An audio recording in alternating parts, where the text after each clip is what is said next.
Okay, here's what I'm gonna say. A lot of people get the stinger mistaken. It is a full move. Like a lot of people say, oh, play it super far back in your stance and then just punch it. But that's like so far from the truth. You got this. I know you could do this. Dude, yes. I'm telling you. Here. Yes. So.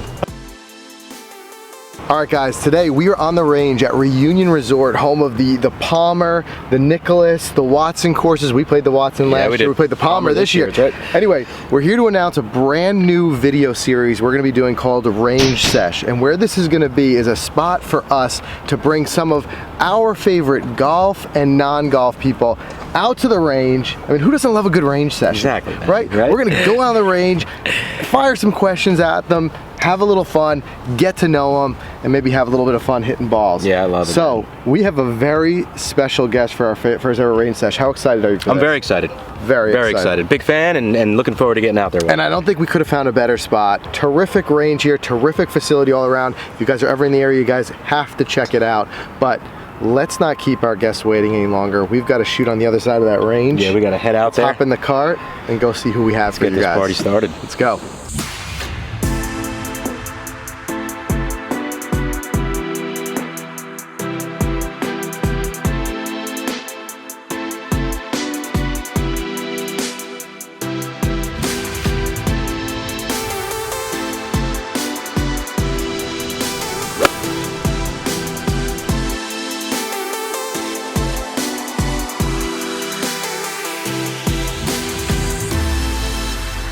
All right, guys, you definitely recognize this face. Garrett Clark, it is an honor, man, to have you as their first guest on Range Sesh.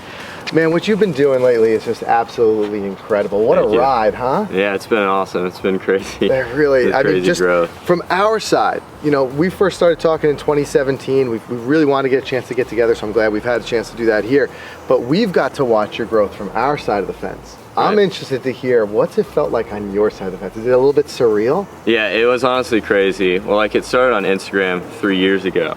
And obviously you guys were kind of there reposting my stuff, and just like every time that How could you not, man? Yeah. It was awesome, right? It was fun. And like we started with trick shots, like, and then I think when we moved into YouTube last summer actually is when everything really took off. But it was honestly kind of crazy, but I feel like for the Instagram stages it was like slow, and then like SportsCenter would post something, and then that's when things would just like be really cool because you would just see all the new followers. And it'd be kind of slow, and then like someone else would post. Did that just like blow your mind the very first time, like a big like sports? Yeah. How could it not? Right? Yeah, it's crazy. Speaking of that YouTube growth, I looked back really quick at the numbers. You were at 50,000 just this past. It was like June, and then 100,000 you hit by Christmas. Yeah. Come on. Yeah. What did it feel like to get the plaque? It was crazy. It was really cool. Yeah. It just makes it really real, right? Yeah. So like 100,000 was hit sometime in the summer, if I do recall. And it takes some time for them to send it over. So the fact about the YouTube plaque that they don't tell you is they don't actually just send it right away. They don't send it in general. You have to order it. And like nobody knows that. No one's told me that. And like, so apparently they had sent me an email with a confirmation code that we had to like submit it and then order it to get it. And we didn't see that until like 4 months later. Oh wow, okay. Right. And so for a Christmas present, my dad like snuck into my email and like had the, like ordered it. And then they got it there the day before Christmas. Oh, that's so cool. He's getting it by the time he's at 250, right? Exactly. All right, so what do you say? We'll let you hit some golf balls, and then we got some other questions for you. Sounds good. All right, man, Cool. let's do it. Let's dive in.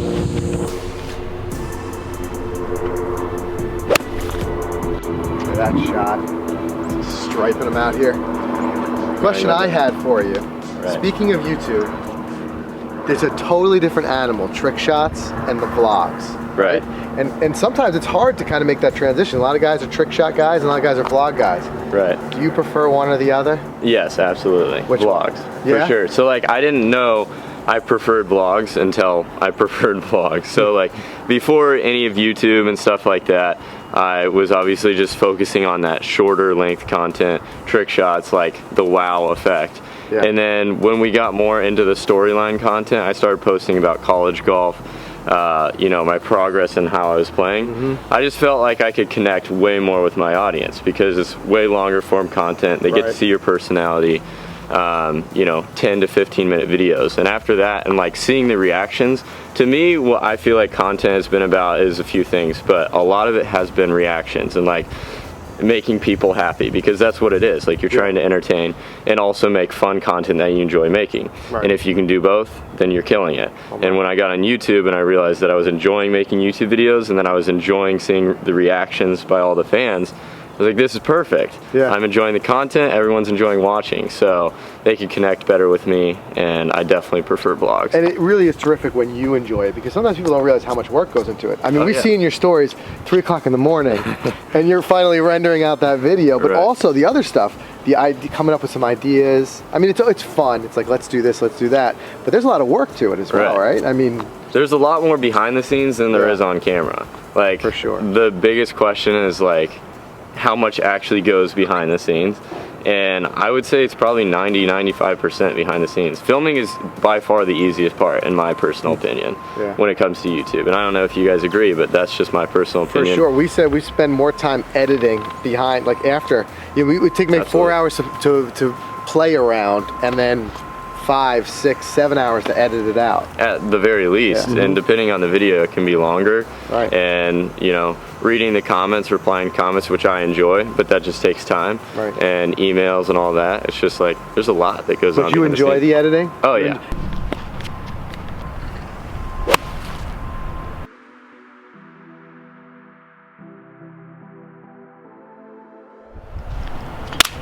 All right, Garrett, I want to do something fun. All right. You hit these amazing shots that I can't even dream of. So I want you to pick a shot, pick any shot out of your bag, and I'm gonna try to match it. I was a 13 handicapper. I don't even know if I can even make contact with it, but what are you gonna run with? I'm saying the stinger fade. Okay, that's what I was hoping. Stinger fade. Because I'm a fade guy. Fade. So it might just be a normal duff shot for me, but let's go. See, I knew he already hit a fade, so like I was educated there, and I wanted to help him out a little bit. Can't go the draw. Oh, hit it too low. That would have been so good, though. So good. I want to get one that is really low, though, that barely misses the tee box.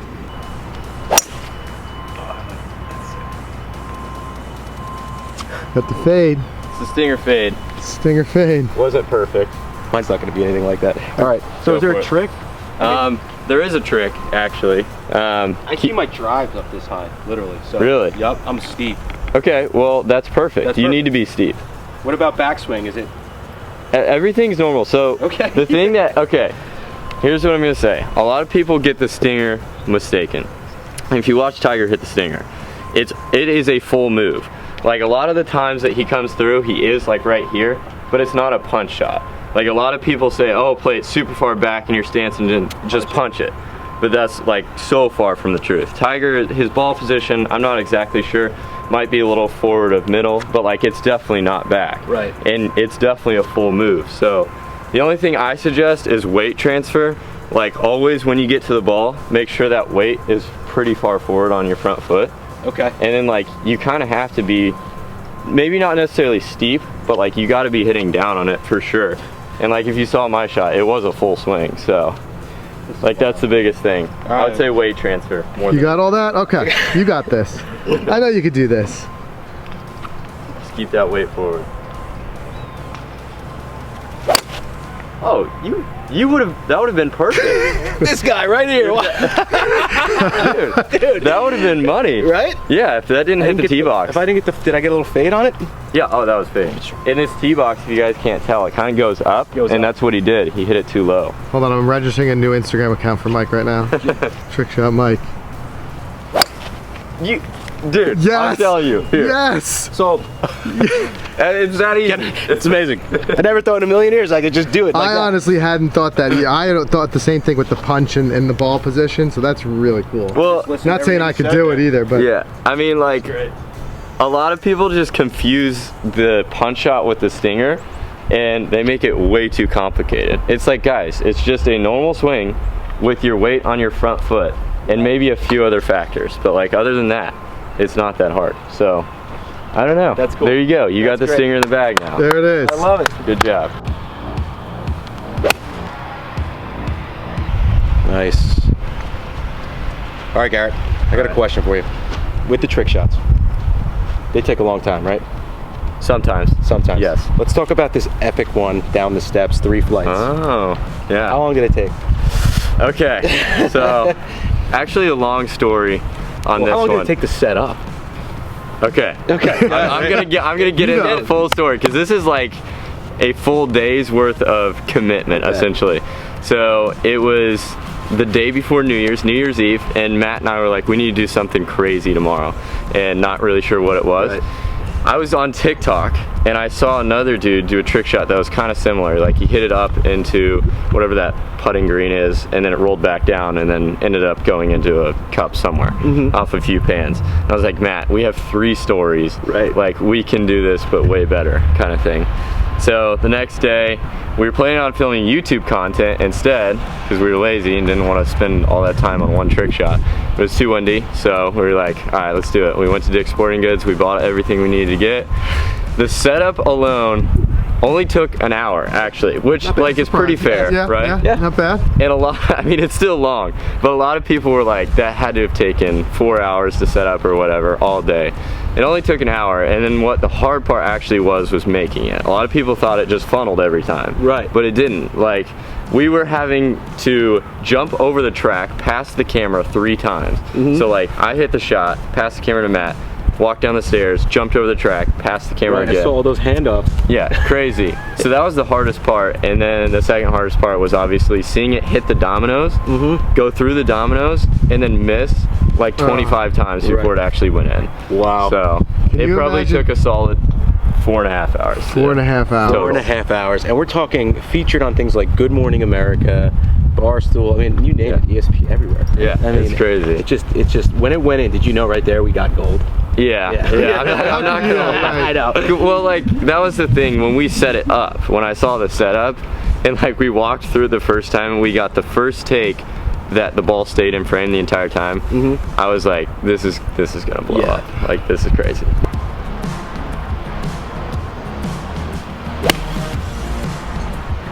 So another thing, speaking of the YouTube side, that's fun, and a thing we personally really enjoy is the collaborations, because you get to meet different people and things like that. You've done quite a few. Let's ask this though.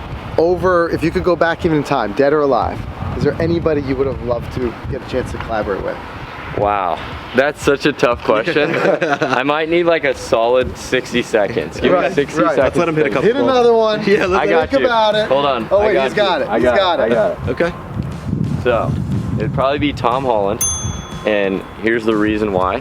He's a golfer, one of my favorite actors, Spider-Man, always been my favorite superhero, and he's around my age, so it'd be cool to just talk to him. I got a feeling that one could maybe happen. It could maybe happen. happen. I'm just saying, you never know.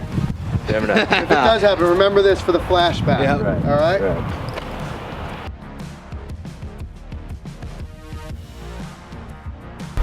All right, Garrett, we're gonna do a little segment here. Okay. First time, we're working this out. We're kind of workshopping this, so we'll see. We're gonna call it a quick 9. Okay. So we're gonna throw 9 quick questions at you. Some of them are a little bit silly. Okay. Just to get an idea, and you just fire away with the first thing that comes to your mind, okay? All right. All right. Favorite non-golf YouTube channel? Non-golf. Mr. Beast. When you travel, you do a lot of travel, music or podcasts you listen to? Music. Favorite golf course you've played so far? I'm sure you're gonna play a lot of Glen epic Eagles. ones. Glen Eagles. This guy's He's quick, loaded. man. He He's got it in the fast. chamber. Pizza or tacos? Pizza. Pizza. Depends on the mood, though. Sometimes Right. tacos. Right. I mean, how do you go wrong with either? Tacos on Tuesday.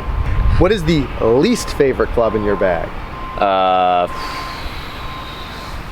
5-iron. See, like, 5-iron. they're all good for him. 5-iron. That's the problem. 5-iron. I've got 7 clubs I don't like in my bag. He has to think about it. Favorite show on Netflix right now?